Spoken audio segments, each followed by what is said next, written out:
If a woman's being manipulative, she's most likely in her masculine energy. I see this all the time in my clients' text messages. When a woman is trying to make something happen, to get something, to control an outcome, this means that a man is not in his masculinity leading the interaction, courting phase, the relationship. Now, it can be an easy switch for a woman to receive and soften, but she has to trust your masculinity to lead. You want to be the change so that you are attracting your opposite energy. The best thing that you can do is embody your core masculine or feminine energy. If something in your connection or dating feels off, you feel anxious, you feel stressed because you feel she's controlling, you feel annoyed because he's not doing anything, it's an energetic imbalance and someone has to shift. Once you become the change, you will see that result in your dating life. Also heal generational trauma, that you're not attracting the same patterns. Follow for more.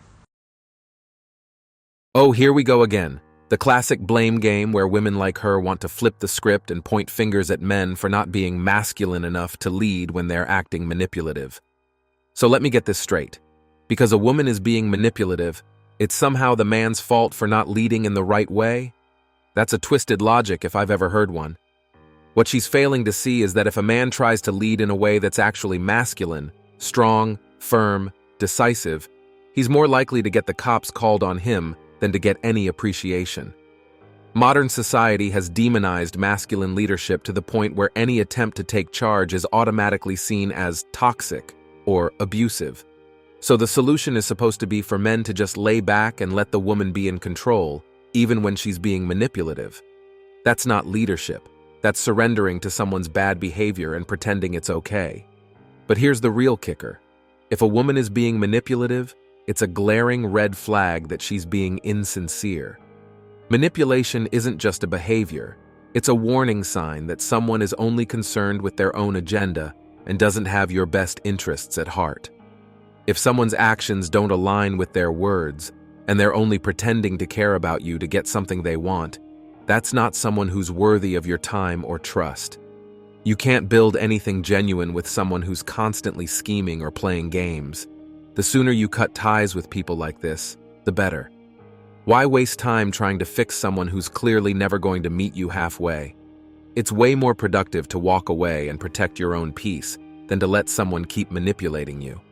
These types never really intend to give you what you want. They're just out to take advantage of you for their own benefit. Trust? Forget it. You can't trust someone who's showing you their true colors through manipulation. The only safe bet is to cut them loose before they can sink their claws any deeper into your life. The longer you stay around, the more damage they'll do, mentally, emotionally, and sometimes even financially. As a master manipulator, I know when someone's trying to manipulate. So when she wants you to agree with her, when she wants you to say yes, she nods. When she wants you to say no, she shakes her head. She gives you the visual prompt. I went into it naively, and she does this so that Oprah agrees.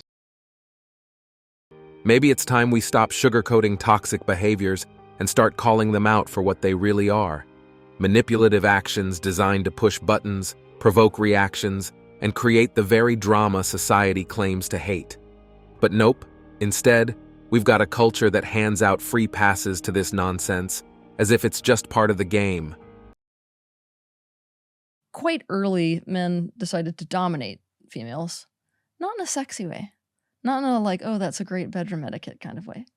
In a real, like, I'm going to decide what happens with you, regardless of whether it's in your best interest or not. So that kind of control dynamic puts women in this position for thousands of years where the only way for them to really be able to empower themselves and bring about what they want is through men.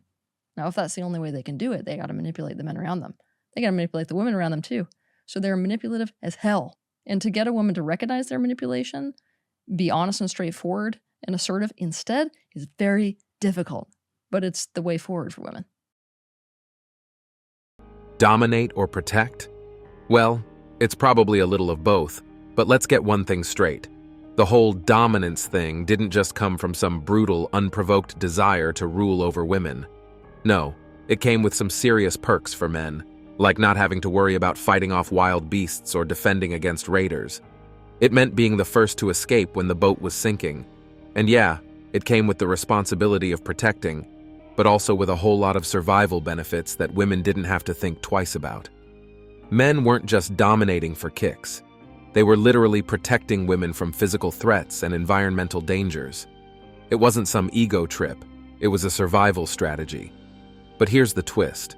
Women weren't exactly suffering under that dynamic. They were more than happy to take a back seat and let men be their human shields when the world was dangerous. The arrangement made sense back then, and most women didn't feel like they were being oppressed. They were grateful for the protection because, let's face it, life back in the day was a brutal survival game. And when the world eventually became safer, well, women started to ask for a shift in roles. But here's the real kicker. Once the roles were shifted, everyone realized that not only did they not fit neatly into these categories, men and women both found that they didn't fit into any role at all. Suddenly, the lines between masculine and feminine became blurry, and no one knew which way was up. Now, the world is in flux, and we've got a bunch of people pointing fingers at each other, blaming one another for the chaos we're all swimming in. Funny how that works, huh? A system that worked when survival was the main priority is now being dismantled because people can't accept the nuances and complexities of the modern world. So here we are, stuck in this paradox, struggling to define ourselves while everyone screams for clarity. Welcome to the age of contradictions. What does toxic femininity look like? You girls know. You know what you do. I'm just saying. You know, there's like, girls know what they're doing. Like, if you ever think that a girl is innocent, you're probably wrong. Like, she knows what she's doing. And don't even get me started on the modern dating scene. It's like a rigged carnival game for the average guy. You've got women out here playing musical chairs with the same handful of high-status, exciting guys, completely ignoring the guy next door who's stable, kind, and actually offers something solid. Then, the biological clock starts ticking, and suddenly, the same women are looking for commitment and stability. And when these ready-for-commitment women expect those men to just hop into a relationship with them, they act shocked when the men who've been busy building their own lives aren't interested. Shocking, right? For a lot of guys, stepping away from the whole dating circus is a smart move. It's not about bitterness, it's about mental and emotional self-preservation. Men going their own way aren't just sitting around sulking. They're building themselves up, creating fulfilling lives without relying on relationships for validation. It's empowering to reject the idea that your value is tied to being in some picture-perfect relationship. Choosing independence isn't a no to relationships forever. It's a clear not unless it's on my terms.